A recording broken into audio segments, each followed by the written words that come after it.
Hello, this is Shelley Howard with CollegeReady. Thank you so much for joining us.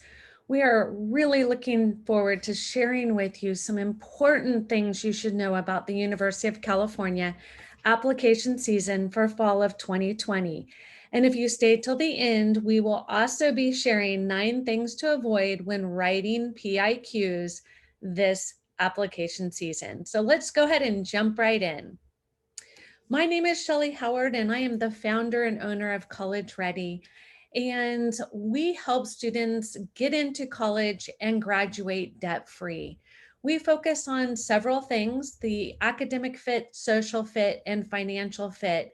And today we're talking about the financial fit and the social fit and the academic fit for our UC California universities. If you stay to the end, I will be sharing how you can get my best-selling book and parent guide, What Are the A through G Requirements? This is about your students' future. Please carve out some time, put away any distractions because there's a lot of information and I encourage you to take notes. So this is a picture at my son's Harvard graduation, and I share this image because I think a lot of students and families can resonate. I am a fifth generation from California, and we all thought that we would all attend UC schools. Since I was the first to go to college, I attended SDSU, and then I went back to school and got my master's from UC San Diego. My son attended Harvard, which was not expected, but a welcome surprise. And now he's finishing up his medical school at UC San Diego. My daughter, she has had a wonderful experience and will be graduating CBU this year, and she'll have her nursing degree. So we have traveled the world. We come back time and time again because California is our home. And today I'd like to share some great things about the University of California and some important things you should know about the application process. So why choose a UC? It's not for everybody, but there are some good reasons to attend there. They're one of the best public university systems in the United States. They're highly ranked across the nation. And there's one application where you can apply to all UC schools, and it better prepares your student for graduate school, especially if they want to attend a UC. Let's talk a little bit about what makes the UCs unique. Now, there is something called a subject requirement, or A through G. And what this is you need to meet a minimum admission requirement. You must complete 15-year-long high school courses with a letter grade of C or better, at least 11 of them prior to your last year of high school. Keep in mind that taking approved high school A through G courses isn't the only way to satisfy these requirements. You also may meet them by completing college courses or earning certain scores on your SAT, advanced placement, or IB exams. Colleges want to know that you have taken the kinds of classes that will prepare you to do well when you arrive at their school. Which courses they count and which they don't might vary from one UC to another. So it's the best way to be sure is to take all your A through G requirements. These are known as the UC system requirements. If you satisfy them, you will have the courses you need to meet the basic eligibility requirements for almost any university. If you're interested in entering the University of California as a freshman, you'll have to satisfy several requirements. And if you would like this list, please send me an email at shelley@collegereadyplan.com or go to our website, www.collegereadyplan.com, and we will be happy to send you a free list of these courses. Don't want to spend too much time on those today, but they are critical for this process. Let's talk a little bit about the campuses. They're very unique in that they have different locations, different sizes, and different majors. Explore all the campuses and find the right fit for you. Only one set of PIQs for all the UCs, and so it's very simple to apply.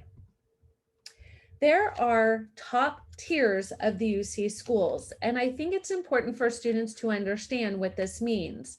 The top tier are the Ivy-ish schools. So they would be UC Berkeley, UC San Diego, and UCLA. Somehow that didn't get on here, I apologize. The second tier would be UC Santa Barbara, UC Irvine, and UC Davis.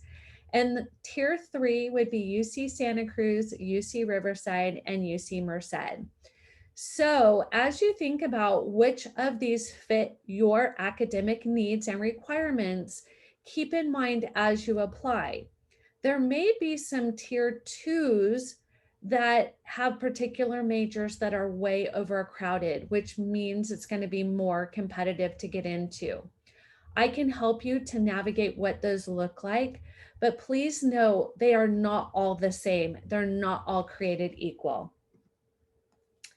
So there is one application for the UC system. There are no interviews, and by invitation only, you can send in letters of recommendation, auditions, or portfolios. The cost is expensive, but at the same time, not as bad as some other applications. If you need a fee waiver, we highly recommend going to your high school counselor and giving them the necessary information where you can get 4 UC applications for free. All right. Remember, the applications are open now and close November 30th.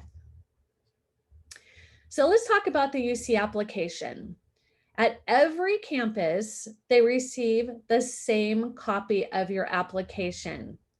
They will review your application individually, and they place different values on each section of the application. They won't review external or unsolicited materials, such as if you send them a resume or a letter of recommendation that they didn't ask for. They get thousands upon thousands of applications, and they just can't do it for every student. Campuses do not collaborate on admissions decision. They are individual. Please keep in mind, do not write to one school. In other words, do not put my dream school as UC Berkeley and send it to all of them. That will not help you. So let's take a comprehensive review of what this looks like.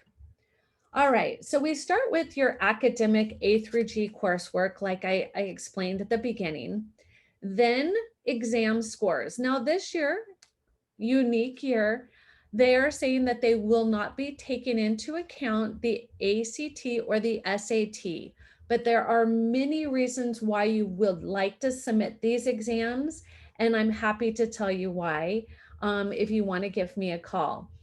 Then the next thing is the number, content, and performance in the academic courses beyond the A through G. Then the number of UC approved honors and AP or IB courses. Top 9% identification in your high school. Quality of a student's senior year course load, no slackers allowed.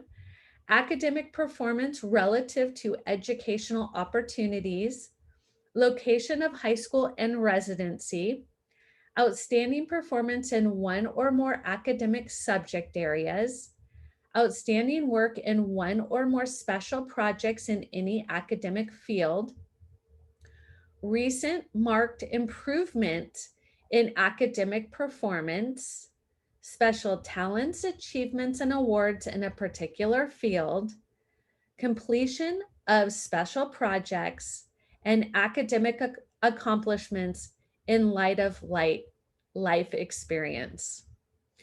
So, with all of that, let's go ahead and dig in and talk about navigating the application. So, first thing that they're going to ask is about you. You want to make sure that you give them important, real information. It will all be verified, so don't try to beat the system. Number two, campuses and majors that you're interested in. Three, academic history. Four, test scores. Five, activities and awards. Six, scholarships and programs. Seven, personal insights. And eight, review and submission. The About You section. So when they ask you about personal insight or personal information, they want to know your first language. They want to know if you had any military service. They want to know about your parent and guardian information and any employment and educational levels. They're trying to get a good profile of who you are and how you were brought up. Then the family size, how many people in your family, based on the amount of income, and any UC application fee waiver. Now to the activities and awards section. This selection for admissions includes activities outside of the classroom. UCs do not have a preference between extracurriculars and activities. You can enter 20 of them. So please, if you have 20, list 20. You're only cheating yourself if you don't list them all, because somebody will. Activities and awards continued. Enter your activities from 9th through 12th grade. Don't forget spring semester of your senior year. After 12th is meant for students who completed a gap year. Leave blank if you are a high school senior. Average the hours for your activities if they vary during the year. Get as close to possible, and please don't forget to add in time for sleeping. You have 500 characters to describe each activity. Make your words count. You definitely want to use positive, explain what you did, and use every word to your benefit. We do not need full sentences in your description box. Fill it up with important words. Within the organization, what was your role, your responsibility? They want to learn about you, not the activity, not the award. What did I learn about the applicant? Okay, they want to know, who are you and what's important about you? What questions do I have after learning about this activity? Does the applicant tell me somewhere else in the application what I need to know? Remember, they don't look up anything online. They want everything right in front of them. Do not use acronyms. Do not get them guessing. They don't have time for guessing. We want them to know. So here we go. With over 200,000 applicants, UCs created the personal insight questions that go beyond your scores. They account for 30% of the application decisions. This is an opportunity to show your individuality and achievements. The ranking system takes into qualitative aspects of your life. Your essay matters. Do not rush this. Do not turn it in without somebody having a second set of eyes on this. This is not a high school essay. This is important that you answer the PIQ and you're clear and succinct with your words. So let's go into the personal insight questions. There are 8 questions and you must respond to 4. You cannot respond to more than 4. There are 350 words per response, and all questions have equal value. There is no advantage to answering one question over another. View as your personal interview on paper. Truly, if you were going to sit across from me and we were going to conduct an interview, that is how you would like to complete your personal insight questions. Be very clear, rich perspective of your life. Express your accomplishments. Do not be humble. That does not get you into college. Sharing details on your home, your school, your community. Tell them who you are and what's important about you. Provide depth, details into your application. Academics, extracurricular activities are so critical. Here are the personal insight questions, and we will get into them deeper and what they're really getting into and how to answer them. Okay, so here are the questions. Take a look, take a screenshot, whatever you need to do, but this is the questions they'll be asking. These can be found on the UC website. Try to avoid these things, okay? Here's the 9 things I promised. Do not do this. Number 1, do not be repetitive. Do not say the same thing in just a different way.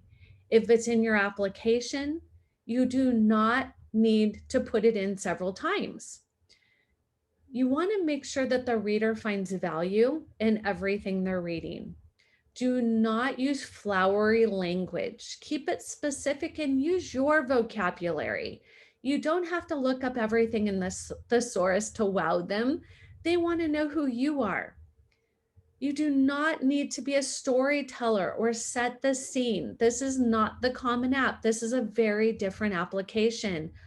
Do not put it in terms of being a story about something that you did. Keep it very specific. Number 4, keep it professional. No slangs, no abbreviations. And to be honest, I had one student text their application. They thought it would be unique and funny. No, no, no, no. You don't want to text it. You want to use proper grammar. Do not use jokes or sarcasm. You do not know who's reading it and they may not get your humor. Number 6, acronyms. They won't look it up, so you need to spell it out. Do not assume they know that NHS is the National Honor Society. It may be a different acronym for them.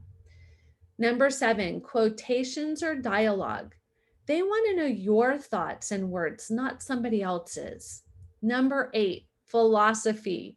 Don't ask questions, just tell us what you mean. Again, they just want to know you. And 9, creative writing. No poems, no cliches. This is just your chance to answer the questions. So then how do you pick the topic? Well, do not write what you think UCs want to hear. Just tell them about yourself. I think a lot of students are trying to outsmart the reader.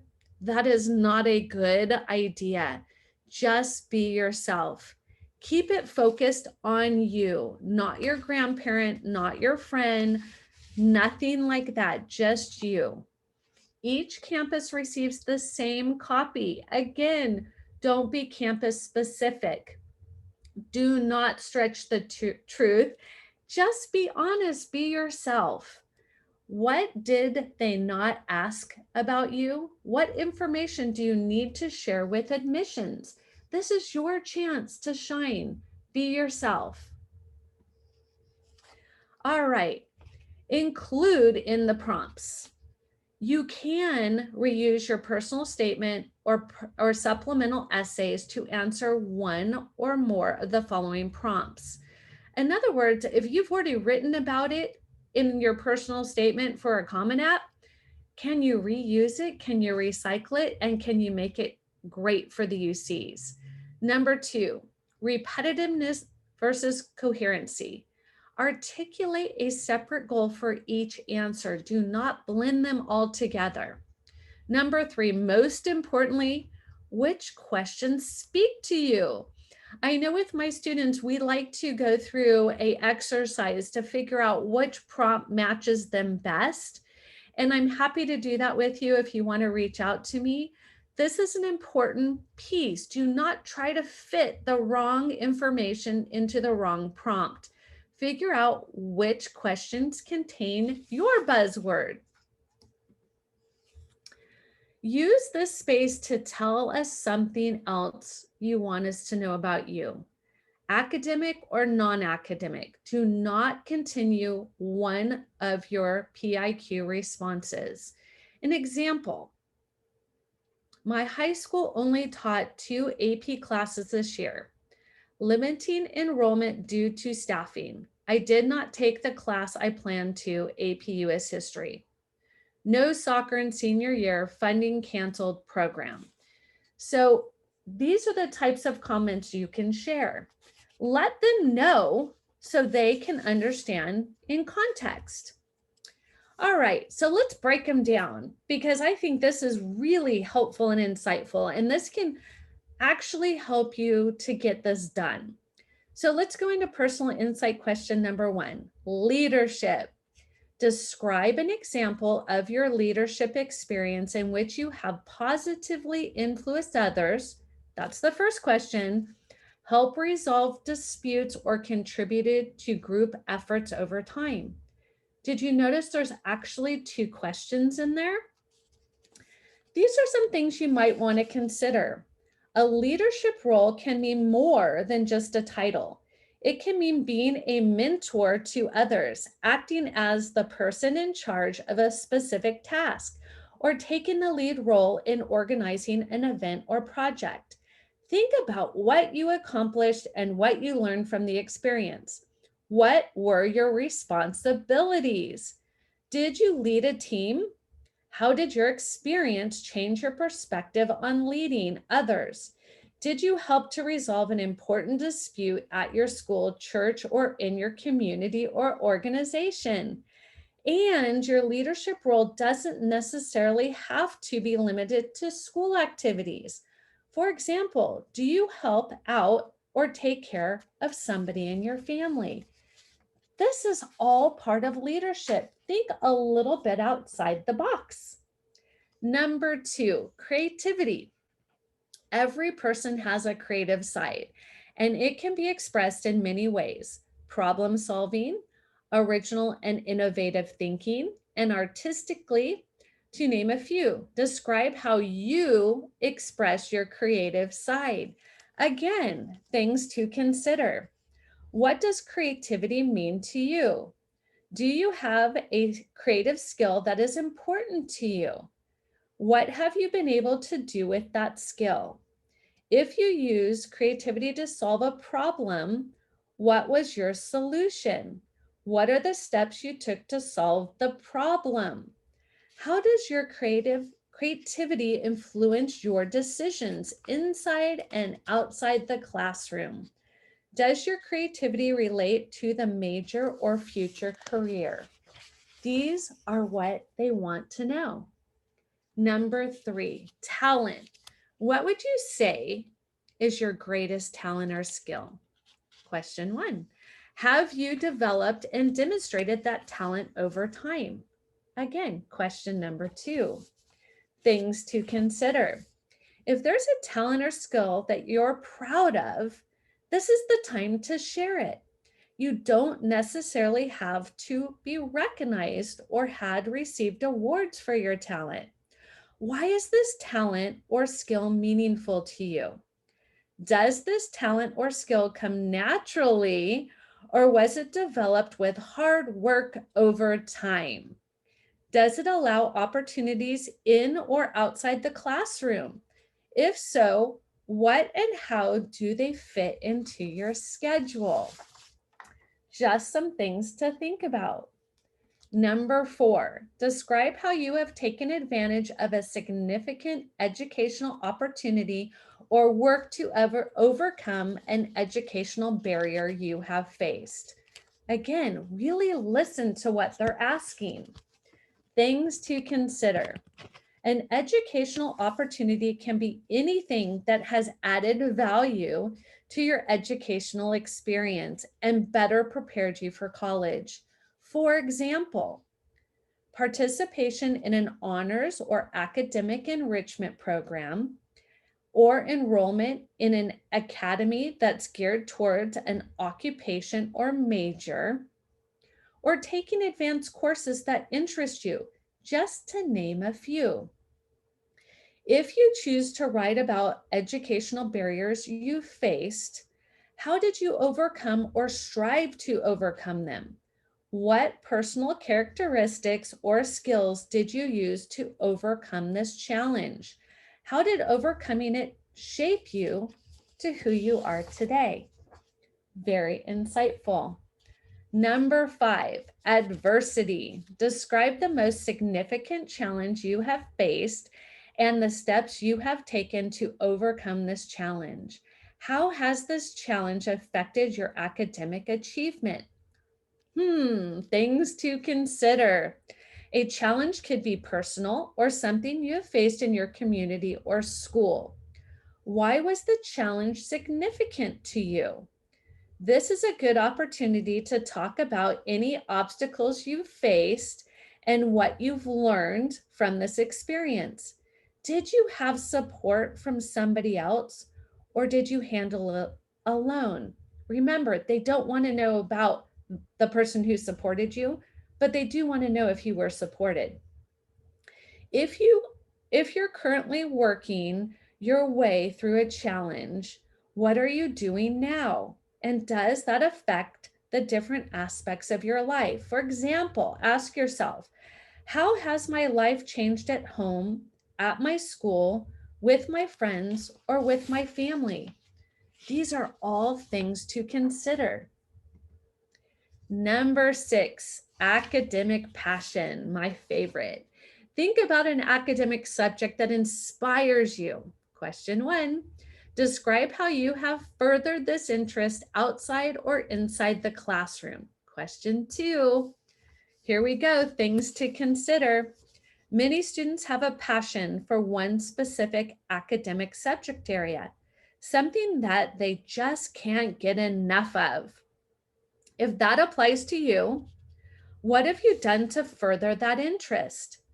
Discuss how your interest in the subject developed and described any experience you have had inside or outside the classroom, such as volunteer work, internships, employment, summer programs, participation in student governments or clubs, and what you have gained from that involvement.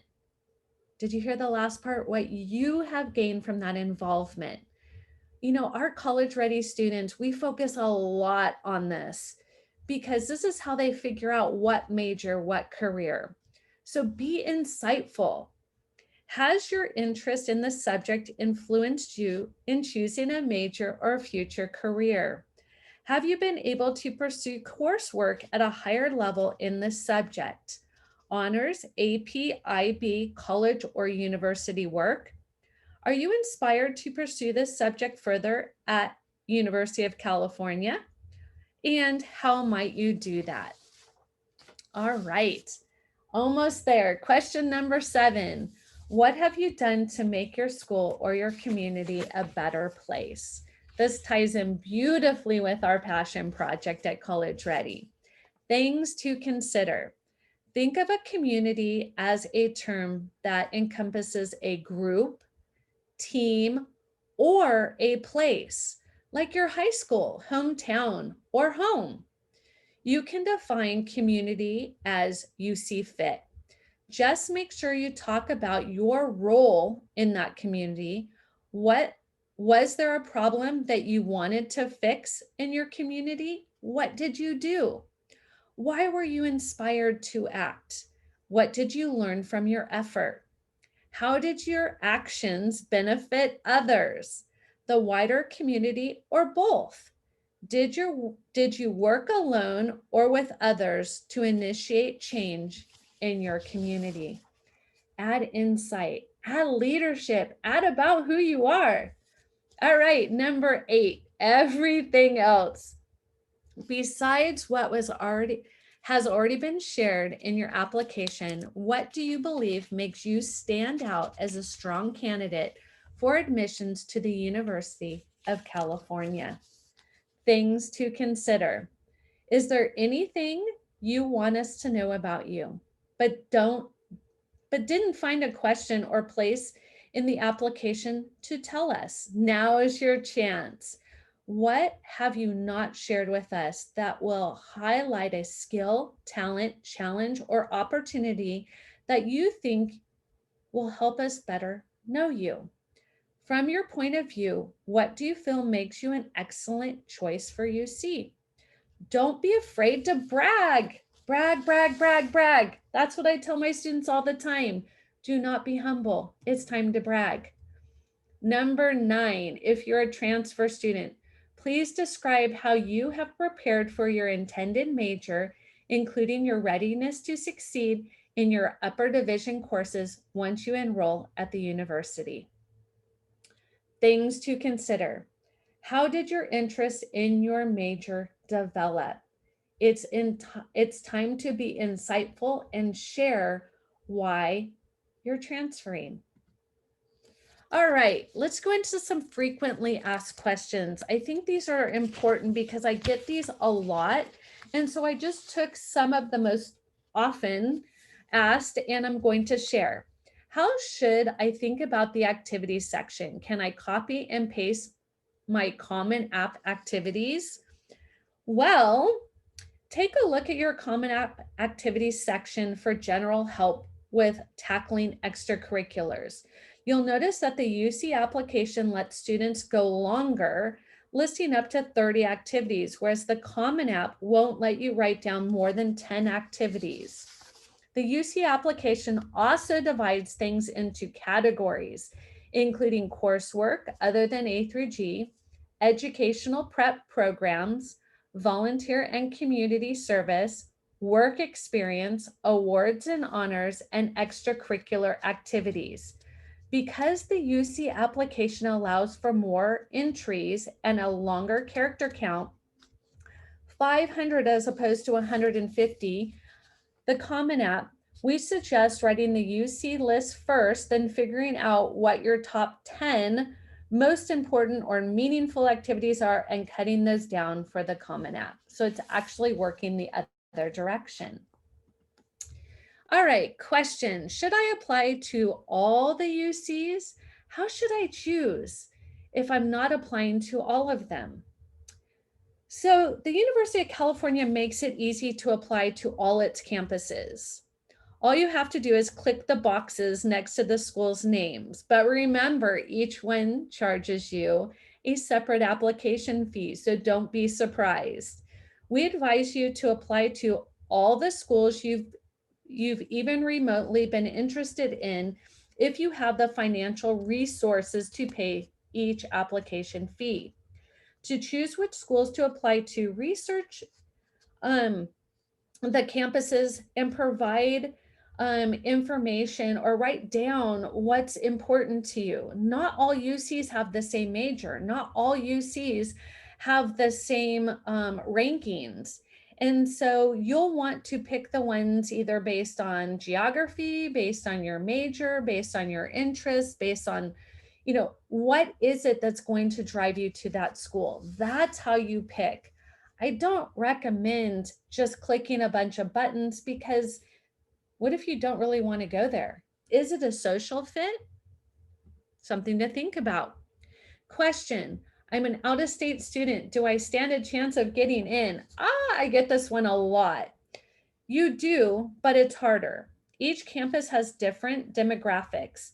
At UC Berkeley, about 60% of freshmen in the fall of 2017 were in-state students.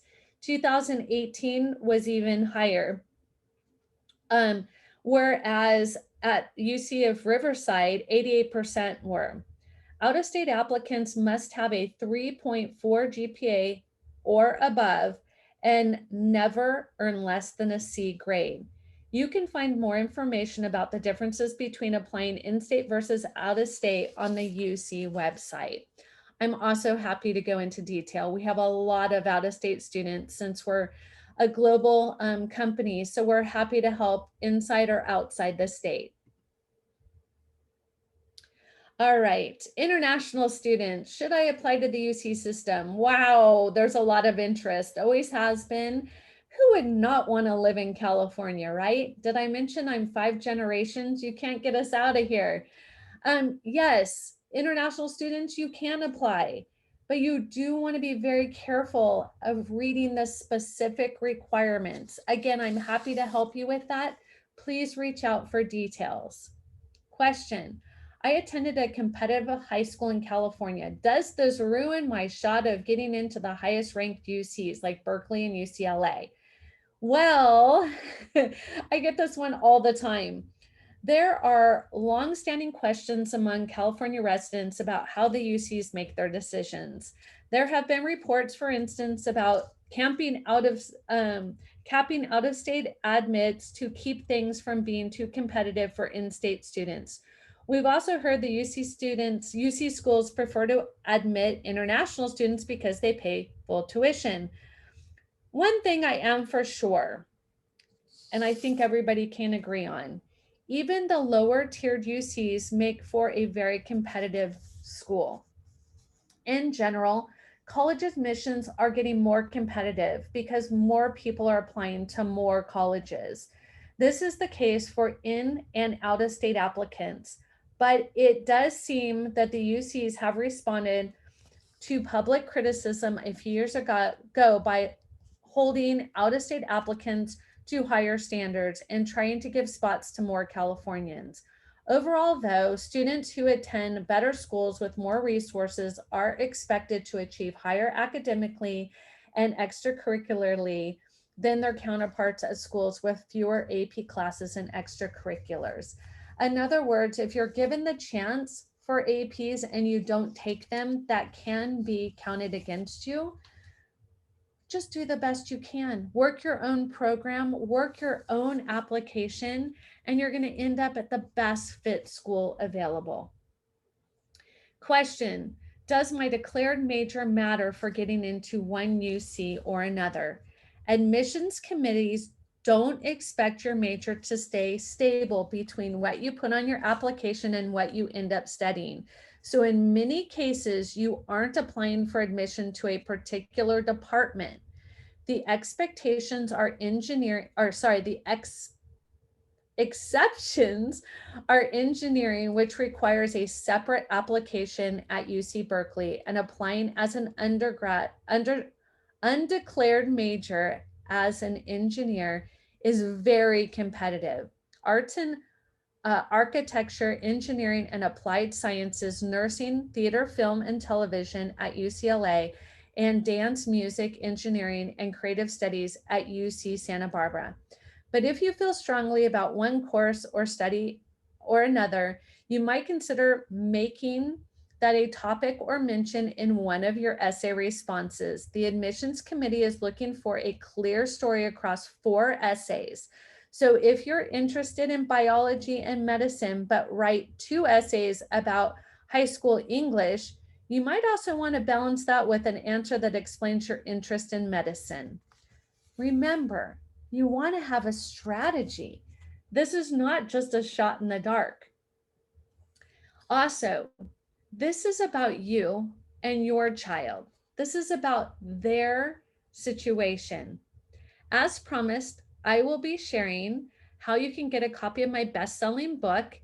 And when we send this out to you, please know we appreciate you very much and we are so grateful for your support. Parental support is important, but you can't do everything on your own. So if you are college ready, congratulations. If you are not college ready, please reach out. I would be more than happy to speak with you and your child and help you feel confident in your future decisions. Thank you so much.